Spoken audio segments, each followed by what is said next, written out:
Last week when I was teaching in Dubai, I got to shoot with a Leica Mate. I don't mean a Leica friend, I mean a Leica Mate, a Leica medium angle Tri-Elmar, M-A-T-E. This video will share a secret feature of the Leica Mate lens that you may not be aware of even if you own the lens. I'll share example photos and I'll give you the spec, and so you know whether or not you may want to buy this lens. Hey guys, Matt here from MrLeica.com. So yes, today we're looking at the Leica medium angle Tri-Elmar spherical lens. This lens is a 28mm, a 35mm and a 50mm M-mount lens all in one lens. The Leica Mate lens was released in 3 versions but had a short production run from only 1998 to around 2007. The 3 versions, the first one is an E55 filter size and the next 2 are E49 filter size, basically 49mm filter thread. All 3 lenses have the same optical formula, which is 8 elements in 6 groups, which include 2 spherical elements. All versions of the lens offer you 28mm, 35mm and 50mm with a maximum aperture of f4, but they're not like a normal zoom lens where you go 28, 35, 50. It actually goes 28, 50, 35. There's also a secret 40mm focal length that Omar showed me. So normally the lens is limited to a close focus distance of 1 meter, but if you set the lens halfway between 28mm and 50mm, you can actually focus the lens to 0.5 meters. So suddenly you have a much more capable lens, which is much better as a do everything lens. If you saw my last video from Dubai on the Leica Q cameras, I said the Leica Q series cameras are the best do everything cameras for, say, travel photography. However, if you're using a Leica M camera, the Leica Mate lens could actually be the best Leica lens for travel, like M-mount lens, because now you've got a close focus option of 0.5 meters at the secret setting of 40mm. That removes one of the big limitations of this lens, which is a close focus distance of 1 meter. So thanks so much, Omar, for both lending me the lens and also for showing us this secret feature. In terms of the size and weight of this lens, this is a long, thin lens, 340 grams, which is around 12 ounces. And this is slightly heavy for an M-mount lens, but considering it's 3 prime lenses in one, it's actually both a good size and weight for what you get.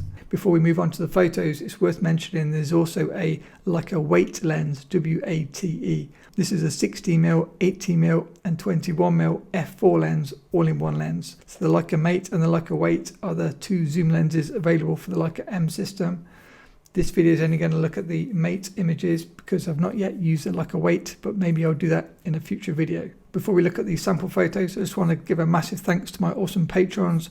We're now over 200 patrons, and without you guys these videos wouldn't be possible, so a massive thanks. Let's now look at the characteristics of the Leica Tri-Elmar lens. This lens will flare in bright conditions such as me shooting in Dubai, and when the lens is pointed a bit towards the sun you can see a lack of contrast and detail across the image from like the veiling flare. In terms of contrast, this is a lower contrast lens than most modern lenses.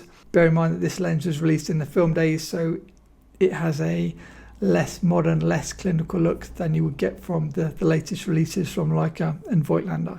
I'll say the contrast is medium and not very modern looking, so a lower contrast, but there's still the typical Leica micro contrast if you zoom in closely.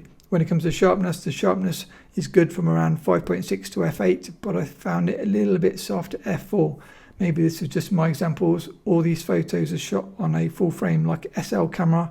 Then I was also taking some photos with my Leica M4P on film, but I've not yet had a chance to develop the film images. If you're interested in colours, the colour palette of this lens I would say is neutral and not overly saturated, very pleasing to the eye, and these colour images are raw files straight out of the Leica SL camera with no editing. So what about the price of the Leica Tri-Elmar lens?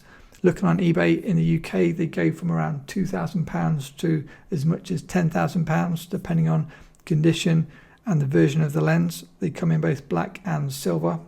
This lens is discontinued, so you can only buy it on the used market.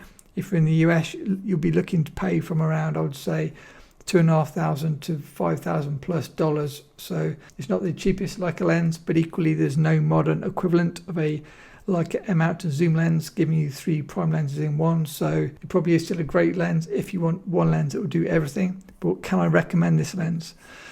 So let's split it into pros and cons. In terms of the cons, so first of all, you've got to find one. It's not the most common lens. It is quite a big lens for like an M-mount lens, so that might not be to everybody's taste. and the close focus distance of 1 meter when using that lens at everything except the secret 40mm focal length. That can be a bit limiting in terms of you'll often probably want to get a bit closer. With a maximum aperture of f4 if you're a film shooter, or if you're using one of the older Leica cameras, say like M9 for example, you will need to use this lens in bright conditions to have enough light to take your images. So it was great in Dubai, but maybe less useful in dark, damp, cold UK as we are now in the winter months. In terms of the pros, you have to remember this is 3 lenses in one, and it is a great feat of engineering from the Leica team to make a lens so small that gives you 3 focal lengths, no vignetting. I think I forgot to mention that. There's no vignetting at f4, and it seems to be pretty sharp corner to corner at f4 onwards. I'm not saying it's the sharpest, but it's got reasonable sharpness corner to corner, typical for most Leica lenses. So if you don't want that overused word clinical sharp lens and you want something a bit more non-digital looking, you'll probably love this lens.